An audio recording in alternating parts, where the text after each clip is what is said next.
where this drainage should have been done. And the audit has picked it up.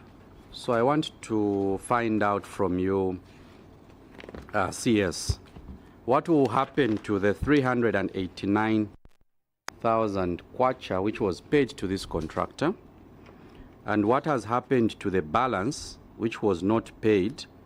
Has it been reassigned to another project?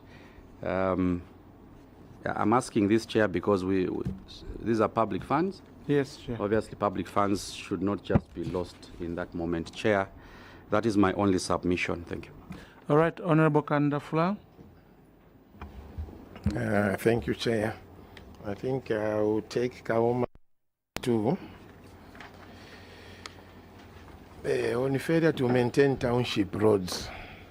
I think it's common knowledge that you have a mandate to maintain these township roads. Now, if we had no sector grant, the retro-generated monies which we are supposed to spare for the road maintenance, you know, this involves the safety of our people and other things. The sector grant, then we'll have ditches instead of potholes. Thank you, Chair. Any other questions? Honorable Mnashabantu.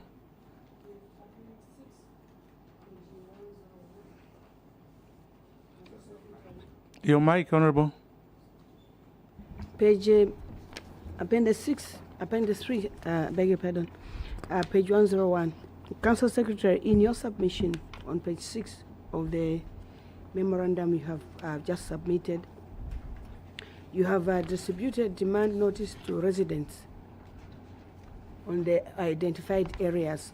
What measures are in place to ensure that you meet the revenue collection target which you have set? All right, you may respond to those three questions. Thank you, Chair. On question number 1 about the concrete lined drainages, yes, we had to pause the works. The amount of money that was paid to the contractor was an advance, 25% of the contractual sum.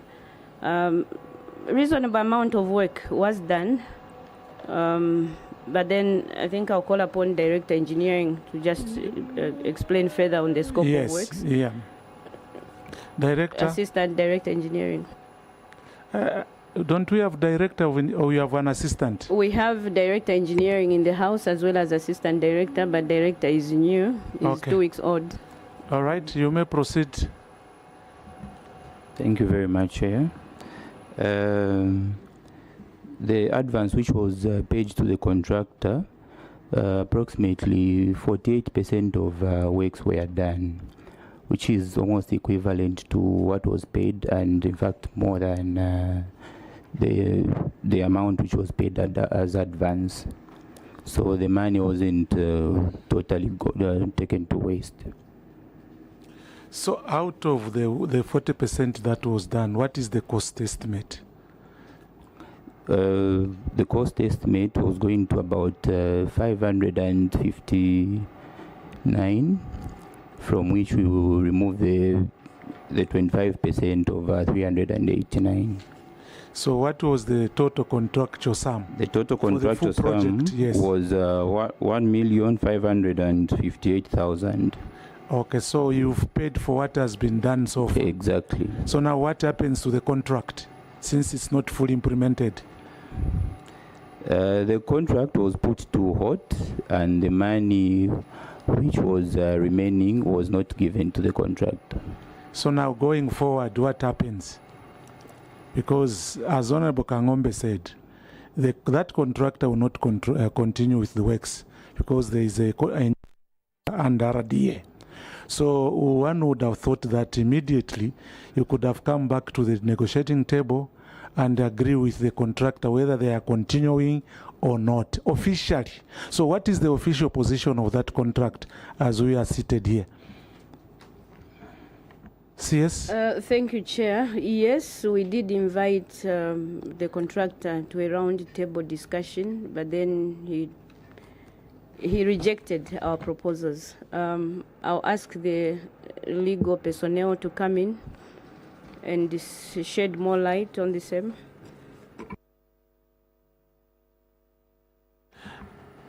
Who are you passing the ball to? Okay, legal counsel. Thank you, Chair. The proposal that was given was rejected by the contractor. That's the position regarding the contract.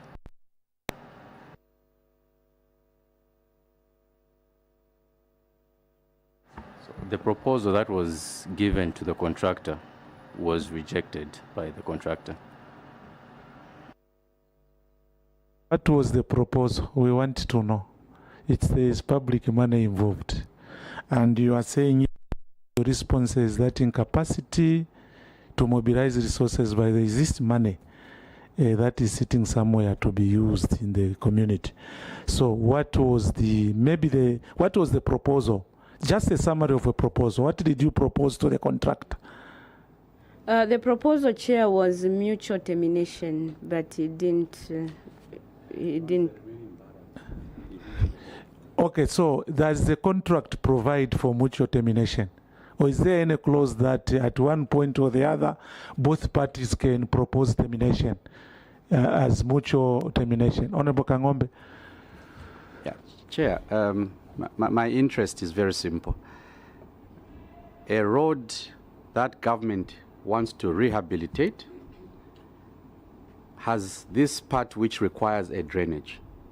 So the local authority has already engaged a contractor, and there's already been paid 389,000.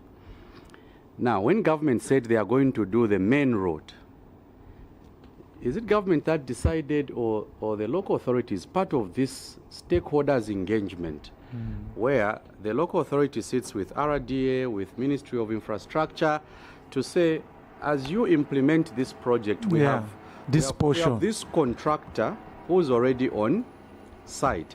Unless the local authority also realize that the contractor is not competent enough to do the drainage, then the council also, maybe we could actually have a more organized contractor to do everything. So I'm trying to establish, Chair, just to, as a rider, what is the way forward now based on what we've discussed? Because the contractor wants I know why he's insisting on not having his contract terminated, because he will lose money. It's a simple issue here. He had a contract share of 1.5 million. He's only gotten 389. He's been told, let's terminate. So I'm trying to establish what will be now the exit plan for the contractor to leave so that you can deal with the main contractor now who's coming on board. Chair, that's my rider. Okay, CS. Thank you so much, Chair. We are still in consultations with the ministry. We did not engage RDA at the time to see how best we can resolve this impasse. But truth be told, instead of wasting the committee's time, we just had problems locally. If you allow me, at the end of the meeting, off camera, I think I would be able to shed more light. It was a situation that was... Off camera will not have the mandate to engage UCS. That's why I vested you with the CAP 12, is to give you all the powers, the fortitude and the courage to inform the committee the truth, because we are dealing with public money. And I also want to ask if there are any, you said you wrote a proposal. Do we have addendum to that? The letter you wrote to the contractor to propose the termination? So truth is what we want to hear, not outside. Otherwise, outside it will be a different story altogether. This is the only platform we can have an exchange. CS. Thank you, Chair. I will call upon the Director of Finance. Finance.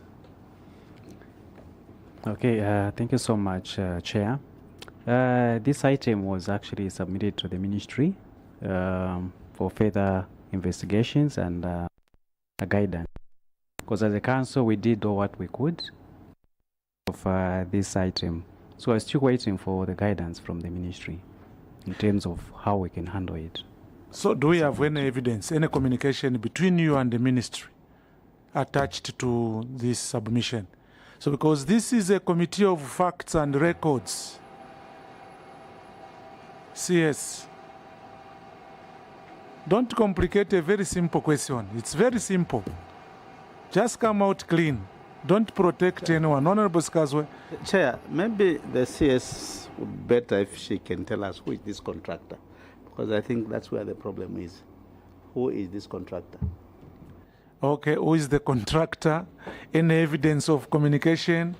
And, well, for now, you can feel free to pass on the ball to the next person you think will be able to handle the question. Thank you so much, Chair. The contractor in question is Mupishi Jones of KAOMA district, who was given that. How old are you in KAOMA? I'm 10 months old. 10 months. All the way from Kalomo district. Okay, so maybe would you want the town clerk now to help? The town clerk of Mansa, I'm sure, is the one who was council secretary by that time, because quietly seated, smiling, looking at the sister struggling when he knows this happened during his tenure. Sir, you help us understand what is, sir. Actually, by the time I was leaving, we've just signed the contract, and I was just mobilizing.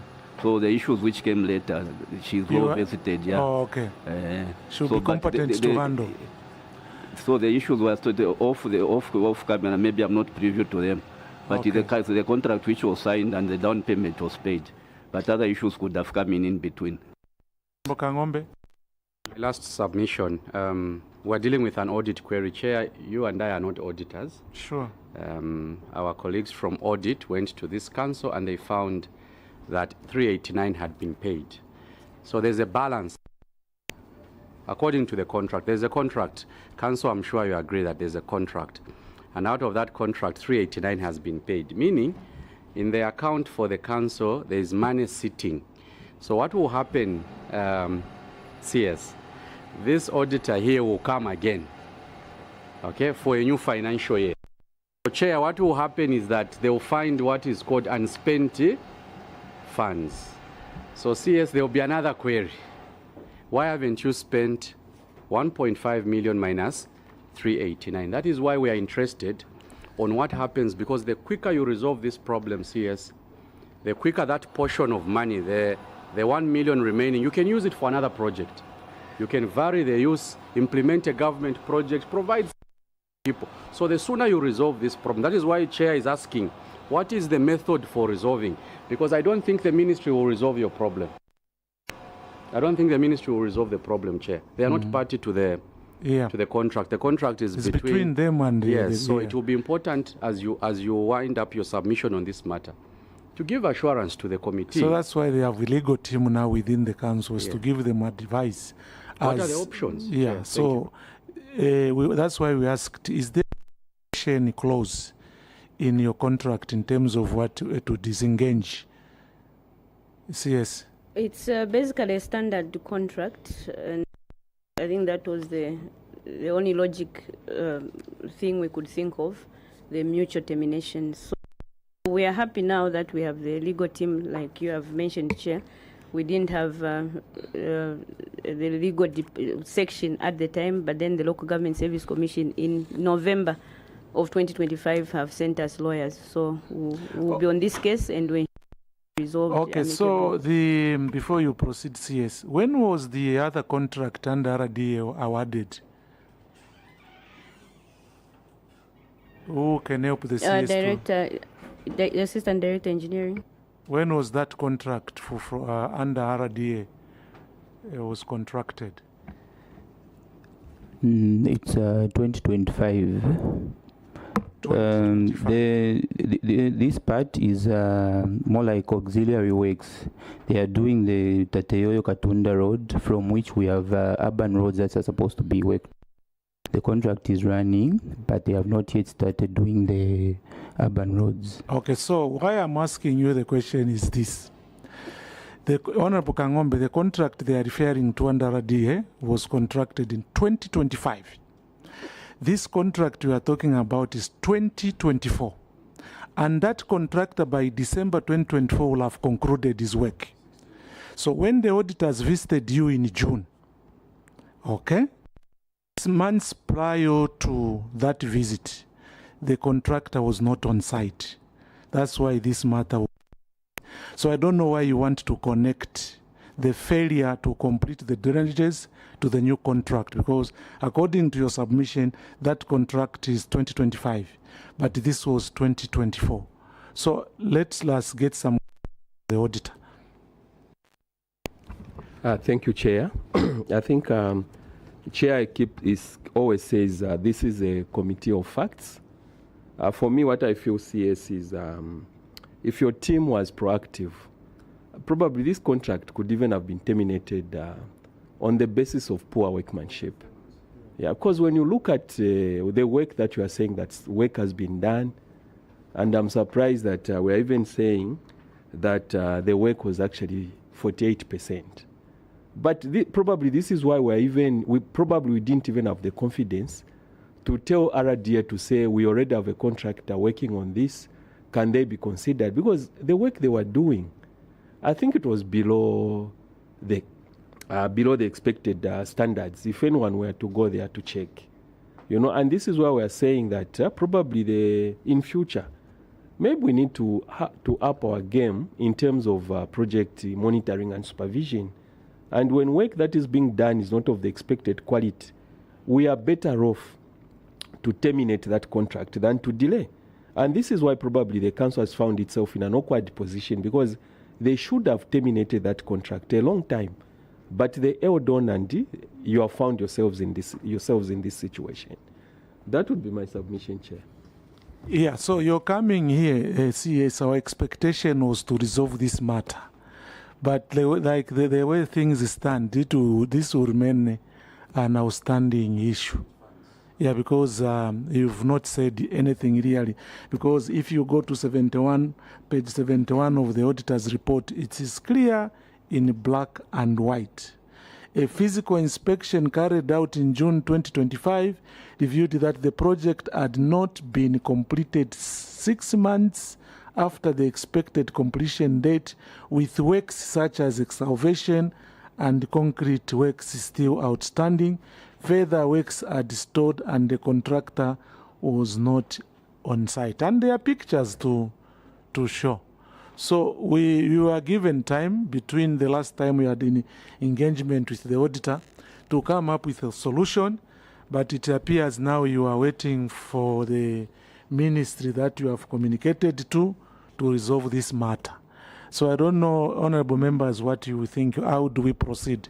Honorable KAOMA. Chair, maybe my last question, I said last time, but maybe now I'm curious. Is the contractor willing to complete these works? Chair, this is an engineering design. Yeah. The council designed the drainage. It's not the contractor. So the design is standard.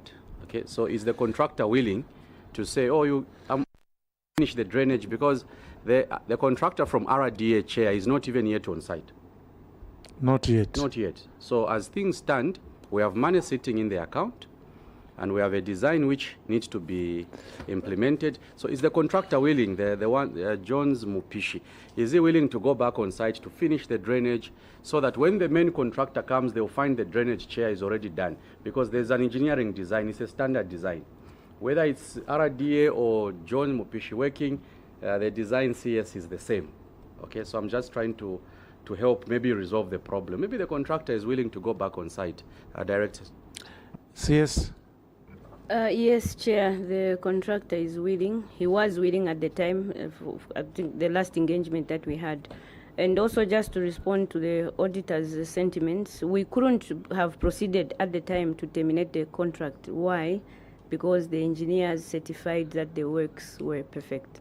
So that is how we found ourselves in limbo, in a quandary. No wonder we had to engage the ministry to resolve the impasse. Thank you.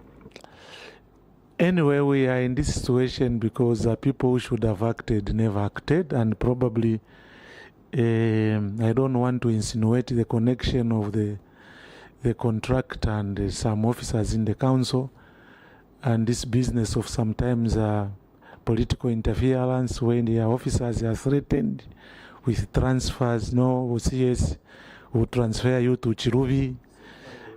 certify the works, will take you to somewhere else. So, but as far as the committee is concerned, this matter needs to be resolved. So, you time to go sit and ensure that you come up with an amicable solution. If you have to terminate the contract, weigh the benefits of terminating or the contract on site. You may proceed and answer the question from Honorable Kandafala. I'm sure you've it. Thank you, Chair. There was a question on failure to maintain township roads. Yes. If I got it correctly. I'll allow my predecessor to shed more light on the same, since this was 2024. TC? Chair, the question was if there was no sector grant, we would have done, maybe very frank, looking at the local generated fund at that particular time. I think we wouldn't have done anything, looking at the cost of the maintenance of the road. I submit, Chair. Honorable members, any further questions? There was a question on demand notices. I'll ask Director Planning to come in. All right, Director Planning. Thank you, Chair.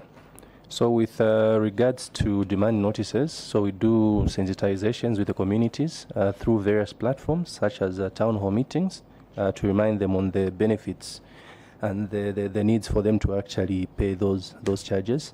Then also, usually when we're in the field, we do have a team of planners together with officers from finance that go around distributing the demand notices, as well as doing some reminders. Thank you, Chair. All right, honorable members, any other questions? We've dealt with the Honorable Kandafala. Thank you, Chair. I think it just probably may be clarification. When that is on page 12, appendix 43, inadequate firefighting services. When you have accommodated this at the civic center, the working it's appendix appendix 43, page 12. Okay, thank you, Honorable. Appendix 43, inadequate firefighting. On the action taken, the fire officers have since been accommodated at the civic center, because the accommodating is something else. Now their operational duties, because these are emergency people, how are their equipment and other things being stored, so that if we don't jump here and there. Thank you. CS. Thank you, Chair. We have 2 new blocks at the Civic Center, one hosting the Council Secretary and the entire directors, then the other one, that is what we have reserved as an office for the firefighters. By the way, we only have 2 firefighters. Even better, you have 2. Others have none. All right. Okay, so thank you very much. I just want to bring this to you and your group, that it is really important that whatever you agree, you set targets for yourself. It's very important that you meet. Okay? And it is also important to ensure all your assets, vehicles, and everything that is on disposition. You also need to in order to motivate employees, when promotions and confirmations are due, do it at the right time without delay, and then even vacancies. I don't know why how you are managing to deliver services to the community with some critical staff not in place, and we also want you to restore governance discipline within the institution.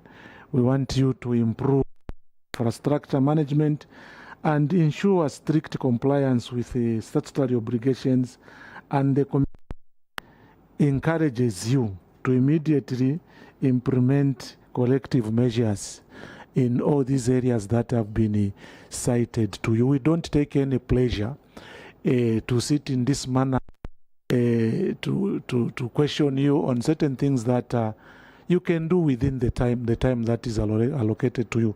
So going forward, we would like to encourage you, avoid the things that you could deal with the auditors the time they visit you. You've given us appendices here and there, but we don't need all this. These references were supposed to be given to auditors in due course. So us being as a friendly committee, we usually don't want to send people away because the issue of the drainages still remains outstanding. So our encouragement to you would be, go back, sit with the contractor, weigh the value, whether to cancel or to retain him, so that at the end of the day, that service is provided to the community. That is our concern. Having said that, I just want to invite you closing remarks, if any. Thank you so much, Chair. We've taken note of the counsel and advice, and definitely we are heading back to KAOMA to ensure that we do the correct things. And yes, you are a friendly committee. We appreciate it. All right, at this juncture, I would like to withdraw the immunity that was granted to you. But that conversation which you wanted to have after the meeting, you can have it with the auditors after we adjourn the meeting. So I now close the meeting, and we wish you all the best as you go back to KAOMA to put your house back in order. Now, me being a Catholic, as you may be aware, we have 40 days of Lenten period where sinners repent. So your sins are forgiven and sin no more. Go in peace.